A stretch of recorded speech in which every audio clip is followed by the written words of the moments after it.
Most parents are wary of the so-called heavy metal music.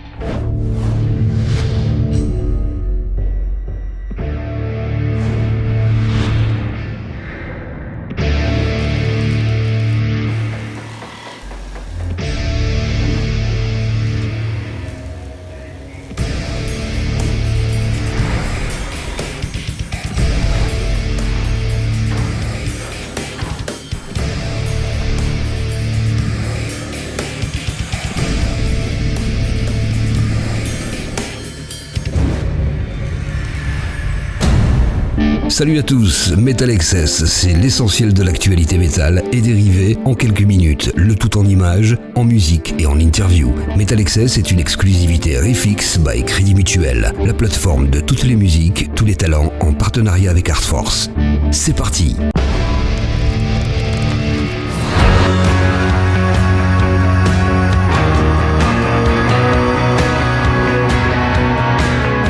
Dans ce nouvel épisode de METALXS, nous allons faire un petit pas de côté par rapport à la production métal pure et dure et nous intéresser au nouvel album solo de Duff McKagan, Lighthouse.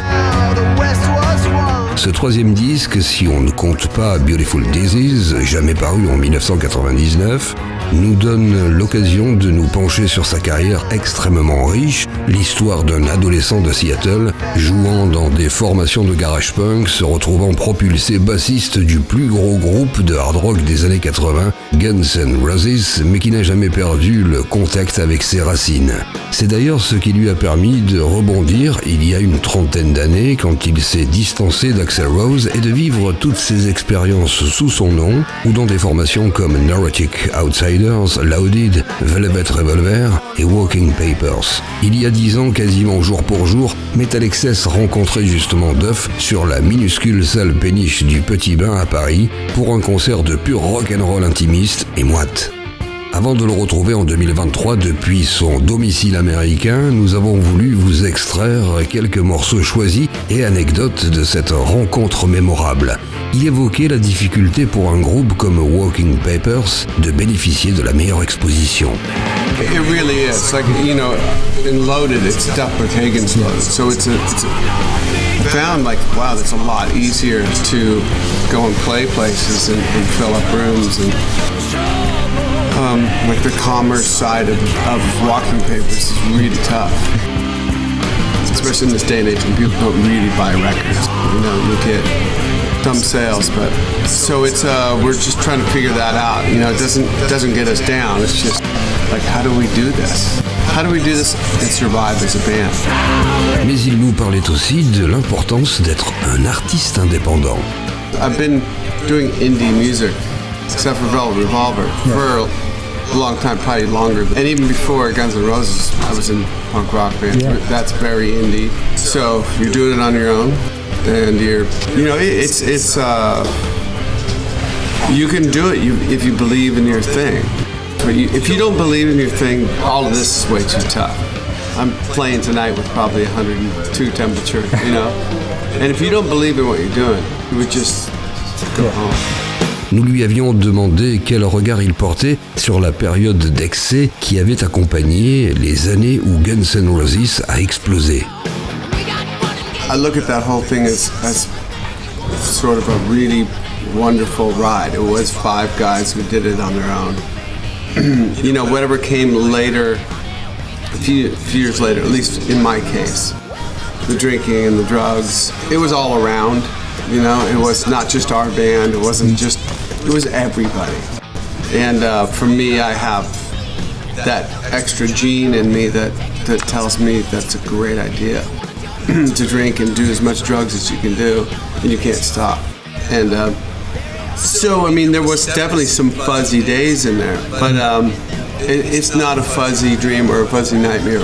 It was actually a great experience for all of us, and we rose from nothing to eventually playing stadiums, and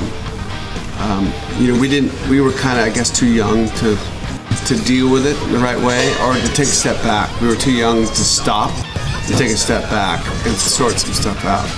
But that was the path that was meant to be, I suppose.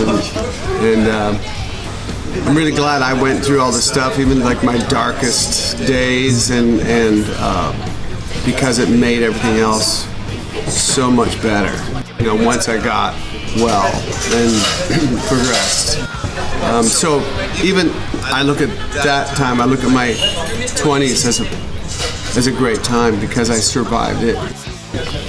Overcame a lot of shit that I didn't know I had. So. Nous étions revenus sur le EP par lequel tout était arrivé, Live Like Suicide, paru en 1986, et les révélations qui avaient été faites à l'époque. It was an inside joke, because if you were in Hollywood at the time that we recorded that, we had like 3 fans. So the studio, we recorded those songs. The guy had an audio track of the Texas Jam audience, like cheering for some huge band. I forget who it was. But he's like, check this out. He was like, listen to this. This is what we put in some bands' live things. We take this audience track. We were like, no kidding. We should put it on ours, but just crank it. So yeah, it's like 80,000 people, and it wasn't even an inside joke. We thought everybody would get it, but and the firecrackers and all that, we lit them off and recorded it. Yeah, no, that EP I have fond memories of making, and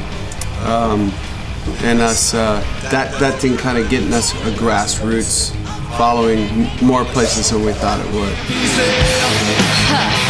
Il y a 30 ans, Duff sortait son premier album solo, Believe in Me, pour tuer le temps au sein d'un Guns N' Roses qui était en train de s'autodétruire.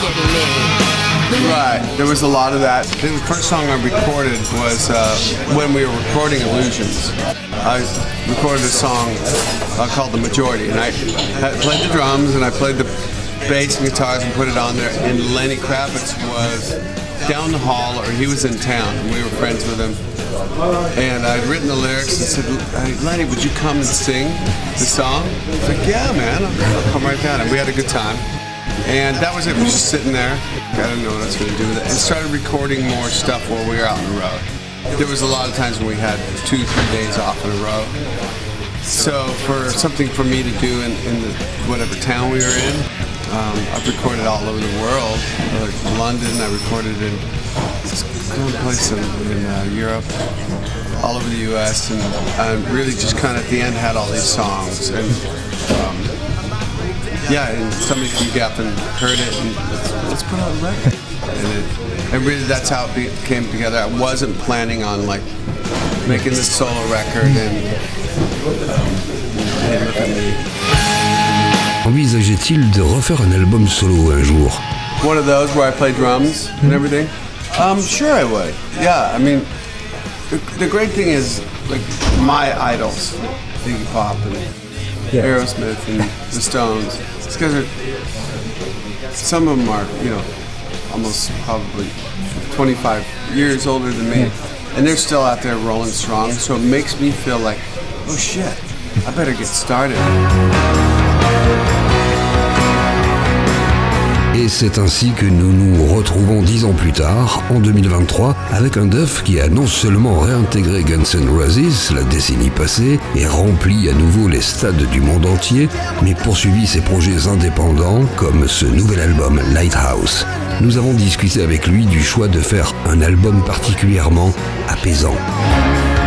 Yeah, I think, you know, soothing is a great word, because these songs, I've really learned, like in the last, let's say 7-8 years, to listen to my acoustic guitar when I write songs, and I rest it up against my chest, you know, as you're sitting down with your, you know, you rest against your chest, and there's a connection with that acoustic that really informs you of where to sing. And I listen to my acoustic guitar now, and I kind of listen to the room around me, and what kind of happens is, I believe I've traveled so much, and I've observed. I love to observe culture.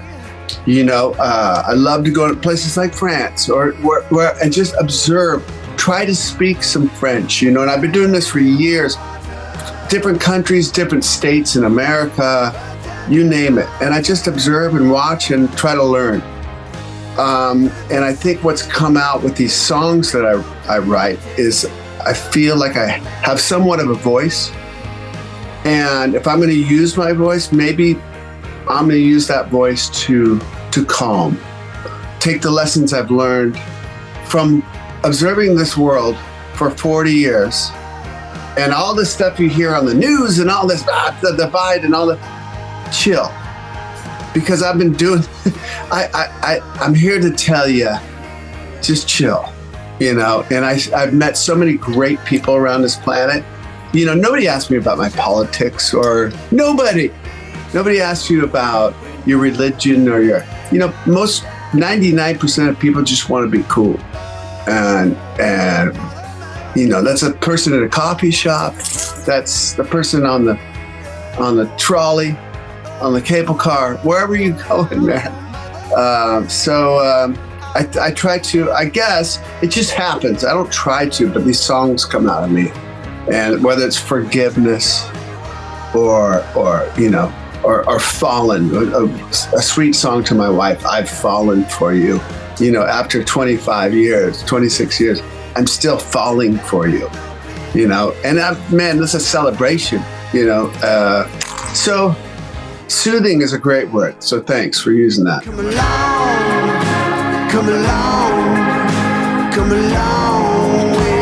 me. I'm on the, you know, the hunt for inner peace, and I've found some really great tools for life through my martial arts and through living and just through being, I mean, quite honestly, being sober, finding my wife, having the girls. I found this calm place and yeah, believe in me, I was, you know, I mean, you can hear, I scream every song. I'm not singing at all, you know, I'm just, and I knew how to sing then. I was singing background vocals for Guns, you know, like really complex falsetto things. I knew how to sing. I just chose not to. Yeah, just scream. So now I've really, again, listened to my acoustic guitar, and that really tells me where to sing. And it's somewhere in here, like in the speaking voice range is where I'm singing. So it seems to be a bit more conversational, the songs, somewhat.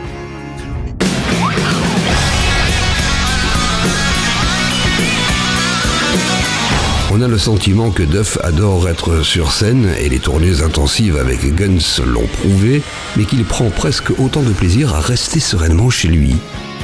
It's the story of my life, you know, always trying to get back home, especially when my daughters were young and there was birthdays and there was dad, you know, where's dad? So I would, like Velvet Revolver days, let's say, I would try to get, I'd fly across the country just to be there for 8 hours for dinner, you know, so the girls didn't freak out too much. And yeah, home is a very special place for me. Where I'm at right now is very special because I don't get a lot of it. And so when I do, you say, you've already picked up your pace on working, you know, you just got home. I really haven't. I'm doing some interviews. But I'm home with my wife. We just got a new puppy. It's you know, so you got to be home all the time with this puppy. I love hanging with my wife. I love being home. I love being on stage and doing what we do, having that connectivity with audiences. There's nothing like it. I don't know about all the rock star and the stuff. I just love having that connection through music with audiences across the world, man. You know, it's crazy, like, who likes Paradise City?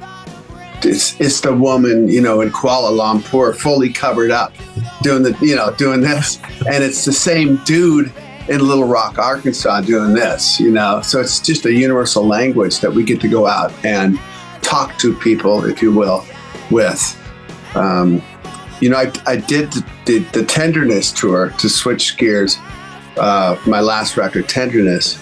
And I played smaller places. In Paris, I played some cool, but I had this really, like, people that come to our shows, to my shows for Tenderness, and I expect for Lighthouse. there's this connectivity. These songs are subtle and they're, as you said, soothing, and I have these really cool audiences that come, and that's a whole different experience. It's like an hour and a half or 2 hour meditation for me. It is, you know, so I do like doing that. I like having conversations with audiences or an exchange of energy, and it's my lot in life. This is what I do. But yeah, getting back home is it's golden, man. Justement, comment a-t-il vécu la période de confinement en 2020 qui a un peu contribué à la naissance de cet album? You know, that time when I did record a lot of this stuff, that as you say, period of isolation, I didn't feel, you know, yes, everybody was isolated. And there was a pandemic, you know, across the world, a pandemic. Crazy. Nobody knew how to deal with this. We'd read about 1918 and 1917 and 1919, but this never happened to us, and it does. I had fortunately got my studio up and running just months before that happened. And so I had this place to go, and really what I found, I had my wife at home, my daughters were there, I have Martin Fabier, my producer. I had this kind of nice little, you know, group of COVID free, you know, whatever. We test and do all that stuff. And I got to really expand on my music and really like not have to finish a song that afternoon. I'd be like, let's let this rest till tomorrow. Let's come back and have a listen and see.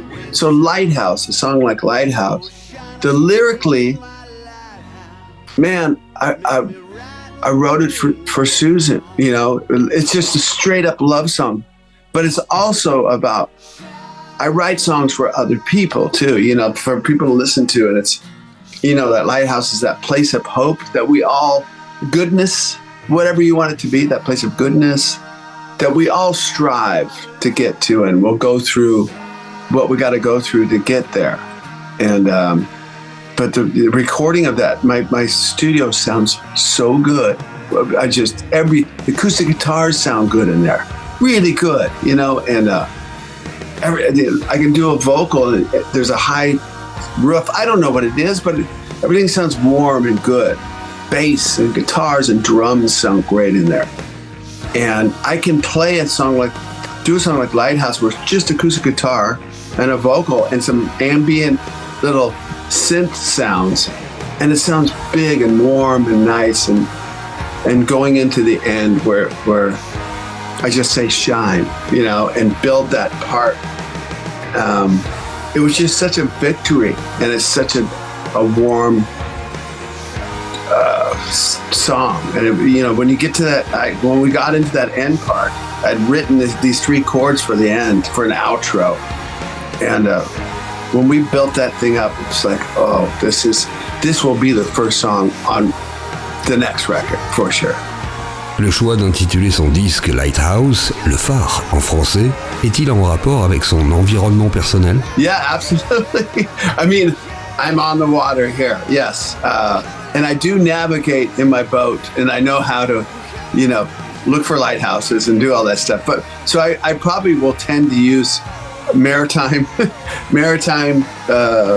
words, you know. I read a lot about shipwrecks and polar exploration and all that stuff too. Easy come and not so easy when it goes.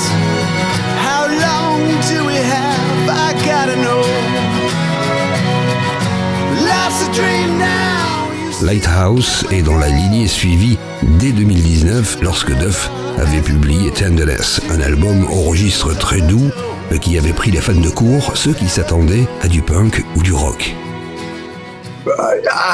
You know, but that's the fun part of being an artist. You know, I play in a big rock band, and we play big rock songs, and a varied. In Guns N' Roses, we play all kinds of rock songs, and we play for 3 or 3.5 hours. We cover it all, I've got my rock, and that's, as far as I'm concerned, the best rock band in the world. I don't need to come home and try to do more rock music. It was really time for me, and I felt it sometime in 2013 or so to really explore more of like a Mark Lanigan style. Mark influenced me so much, and he was a really good friend, and just the way he did his songs, and I played on some of his records, so I got to really experience it. So, this is where I want to go. This explore, not copy Mark, but just chill out and see what happens. And I wrote a song called Wasted Heart. It was on a Loaded record in 2008. I redid it again with Shooter for the Tenderness record. That was my first kind of foray into letting the song stay acoustic. I've always written on acoustic, but then you're like, this song's going to be, and then you to take it to your band. And these I just kept acoustic, like instead of, and I just kept going that direction. And if the people that know me for Thunders or the punk side, I consider these songs punk songs because it's three chords and the fucking truth, and that's what punk rock's all about. And that's all I'm trying to do here.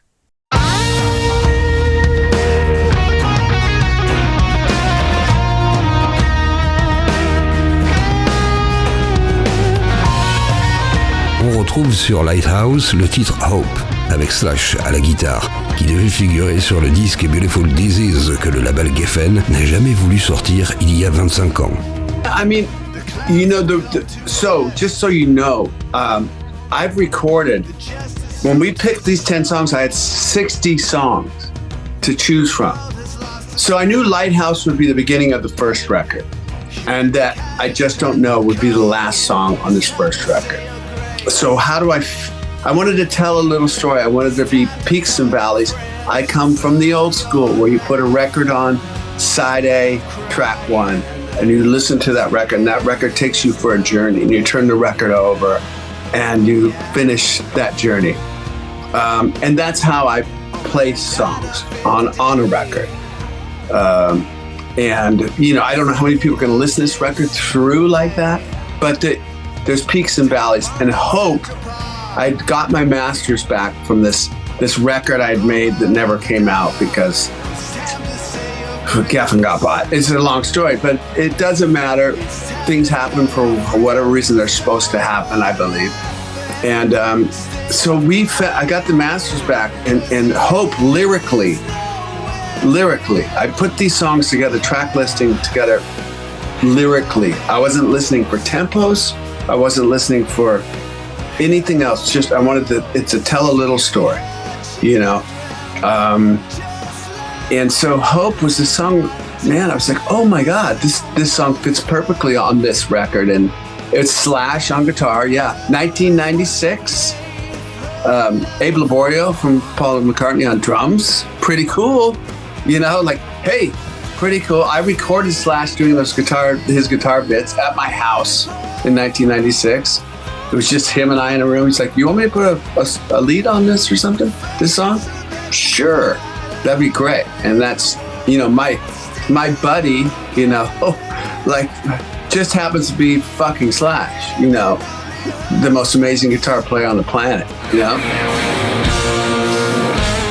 Près de 40 ans ont passé. Comment Duff définit-il ses relations avec Slash, qui n'est jamais très loin de ses projets? We just have I think it's a great relationship. We've been through, imagine the things we've seen together and what we've been through. And there is a, kind of a survivor's brotherhood in there too, I think. We looked down to the darkest pits together and went there. We didn't just look at it. We went and explored. So I don't know. I still marvel nightly playing with him because never plays a song or a solo the same every night, any given night. It's always different, always something. I'm like, dude, where did you come up with that in the last 48 hours? You know, we just played 2 nights ago. Now you're playing some completely different theme, and they're all cool. And so I really respect him, and I learn a lot as a guitar player myself, just watching him, watching chord choices, if you sometimes see me looking at his fretboard, if you see Guns N' Roses live, I'm learning some chords. Like, oh, that's interesting. What is that? So I keep doing that. And that comes from where we're 19, 20 years old. Like, oh, what is those chords?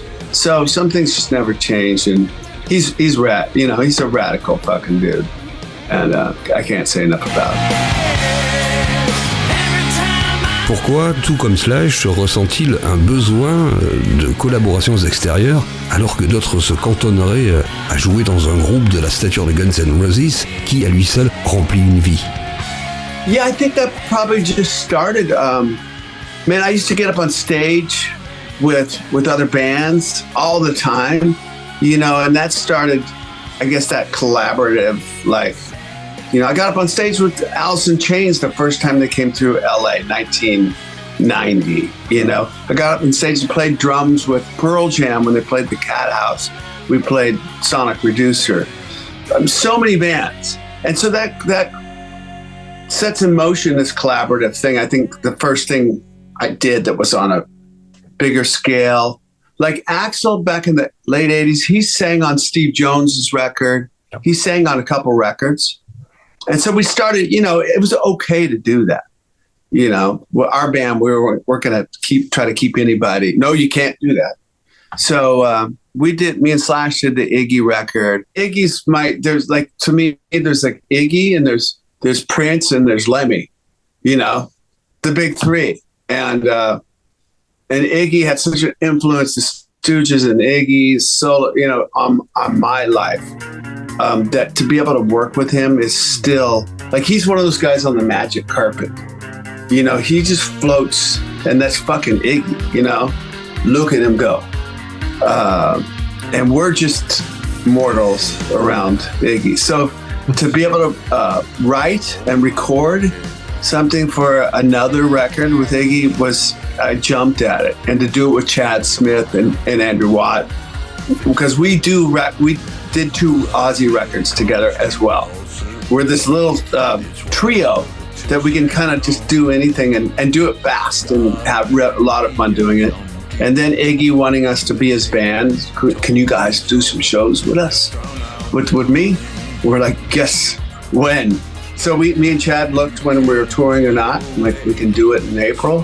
Iggy's like, perfect. And to be able to be his band, we brought Jamie in from the Kills to play rhythm guitar. We had Andrew Watt, myself, Chad, Matt from the Stones, keyboard. Really awesome band, and to play with Iggy again, it was a real nice shot in the arm before I went back out on a Guns tour that was really long, that went from May till November 5th. So it was a nice, man, I mean, that's a really nice place to be, on stage with Iggy Pop. And then just through the 90s, being able to play in a band with Steve Jones, another fucking hero that's also on a magic carpet. And he's my friend. He's my friend. He's like an uncle to my daughters. I mean, my life's great, you know.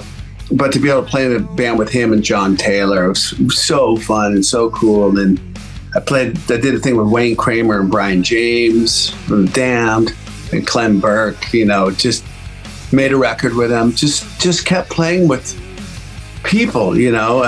And like the thing coming together in Velvet Revolver was Slash and I realizing it's time to rock again, you know, let's figure this out, and getting Scott in and Matt and Dave.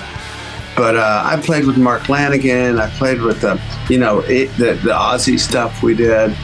I'll forget more of stuff I've done than remember what I have done. But it's great. Like and to make like a record like this, like Lighthouse, when I'm in Guns N' Roses, to me it's just such a completely different thing. It's almost like poetry compared to nonfiction history writing, you know. It's completely different things, and so that's where I'm at. This could be true. Is he better than you? Without the lucky... Comment a-t-il réussi à garder ce côté très sensible, humain et simple dans tout le cirque qu'il a vécu, à commencer par Guns N' Roses? Well, I mean, I've always been curious. That's just the guy that I was born, to be. I haven't changed anything about myself. I didn't believe the hype when our band started blowing up. I didn't believe that I was suddenly better or cooler or better looking or any of that shit. I've seen people believe the hype in themselves when their bands get big, and it's not very fun to watch. I'm not saying in my own band. I've seen it with other, and it's just not very fun to watch. I don't know. I just, I think I was trying to dampen down a lot of things, and I was having panic attacks in my 20s. I drank so much and did so many drugs to just hide, and it didn't work out so well. And when I did get sober, don't mean to make it all about me getting sober, but it was a big part of my life. When I got sober and tried to rediscover who I was, like sober, who are you? Who is that guy? And I'm like, oh yeah, I love reading. I love history. I love talking to people. I love writing songs.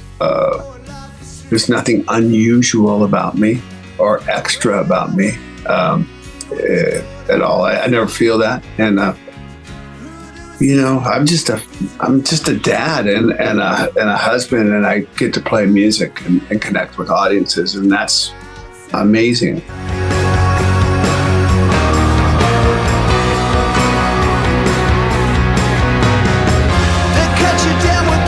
À quel agenda faut-il s'attendre désormais pour Duff?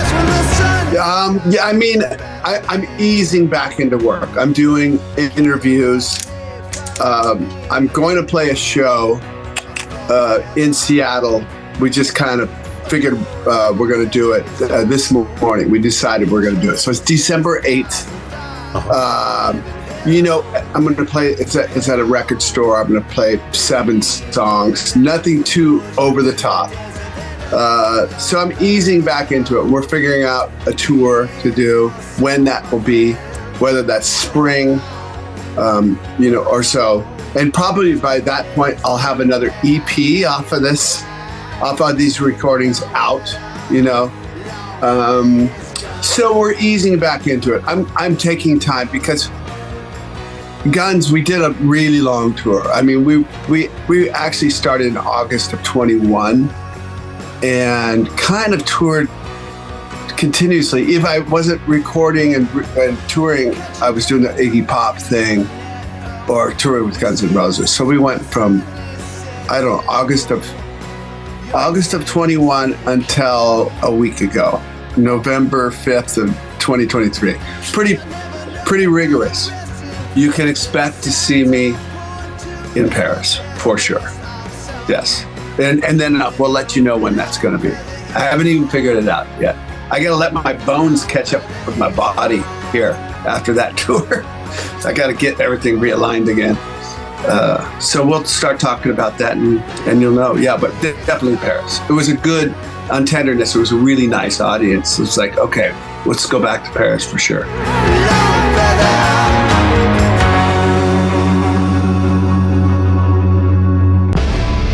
Notez sur vos tablettes dans les sorties discographiques à retenir.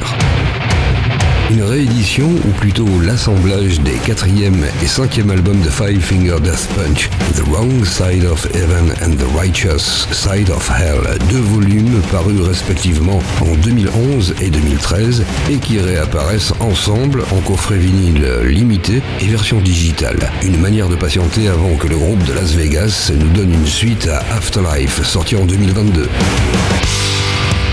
Autre concept, mais toujours flashback dans le temps, celui de rendre hommage à un album mythique des pionniers du gothic metal britannique Paradise Lost, Icon, rebaptisé Icon 30 pour la circonstance, en le réenregistrant totalement. Ce n'est pas un choix artistique, c'était le seul moyen pour le groupe de pouvoir le célébrer, puisqu'il ne possédait ni les droits musicaux de l'original, ni les droits visuels. 5 musiciennes qui ont décidé de se consacrer au classique sleaze rock. Voici Cobra Spell, le groupe initié par la guitariste Sonia Anubis et un premier album 666. 11 titres pour les amateurs de heavy et glam, la touche sexy en plus. Du heavy progressif death thrash metal, parfois traditionnel, mais avec des touches avant-garde. Voici The Silent Call EP, mini-album 4 titres du trio néerlandais Cryptosis, composé d'inédits des sessions de son album Bionic Swarm, paru en 2021, mais aussi de 2 titres live à Athènes. Un nouvel album est attendu pour 2024. Pop, punk, rock et metal font bon ménage chez The Seafloor Cinema. Certains résument ça à l'étiquette emo mat rock. Vous ferez votre opinion en écoutant le 3e album éponyme du groupe de Sacramento. Autre univers, celui du métal symphonique avec Visions of Atlantis, dans lequel officie la chanteuse Clémentine Delaunay. La formation autrichienne sort une version orchestrale de son album Pirates, paru en 2022, A Pirates Symphony, qu'elle avait illustré d'un live à Wacken, paru en mars dernier. Quand on inscrit le mot culte dans son nom, il faut le mériter. Blue Oyster Cult possède une carrière qui lui donne toute cette légitimité. 50 ans de carrière discographique, il l'est fait avec ce disque 50th Anniversary Live First Night, enregistré lors d'une série de 3 concerts consécutifs en septembre 2022 à New York. Le groupe y aura joué dans son intégralité l'un de ses 3 premiers albums, suivi de chansons moins connues et de classiques tirés de ses autres disques, à déguster en CD et DVD Blu-ray. Autre groupe mythique, mais à aller chercher dans des zones encore plus roots. Born on the Bayou, a heavy underground tribute to Creedence Clearwater Revival, est un hommage à la sauce heavy 70s, stoner doom heavy rock, rendu à la formation de John Fogerty par 32 groupes californiens du label Ripple Music. Une belle occasion de sortir des clichés habituels des compilations de stars et de mercenaires de studio. On vous en avait parlé précédemment. Le groupe californien Atrio a publié 3 EP en 2023. Ils s'assemblent pour la première fois en un tout intitulé The Beautiful Dark of Life.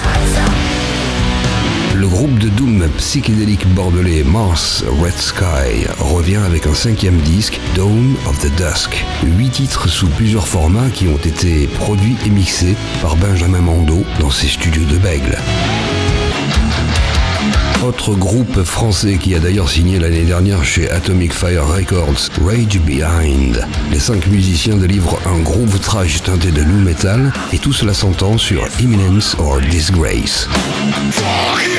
Pas très éloigné dans la galaxie metal, mais avec une carrière de 30 ans, Ectomorph nous balance sa version de new groove trash sur Vivid Black, 18e album du projet duo hongrois mené et produit par Zoltán Farkas. Et pourquoi pas, les groupes de black metal ont eux aussi le droit de faire des albums intégralement de reprises. Dimmu Borgir se l'accorde sur Inspiratio Profanus, où l'on retrouve du Twisted Sister, Deep Purple, Bathory, Accept Venom et Celtic Frost. Retour aux fondamentaux. Richard Barbery l'avait annoncé durant la conférence de presse du groupe au dernier Hellfest. Porcupine Tree a mis du temps à revenir, mais après un album, une tournée, en voici le témoignage Closure Continuation Live, le plus récent enregistrement officiel en concert de la formation menée par Steven Wilson, remonté à 2010. Qui sait maintenant ce que l'avenir nous réserve avec ce projet imprévisible?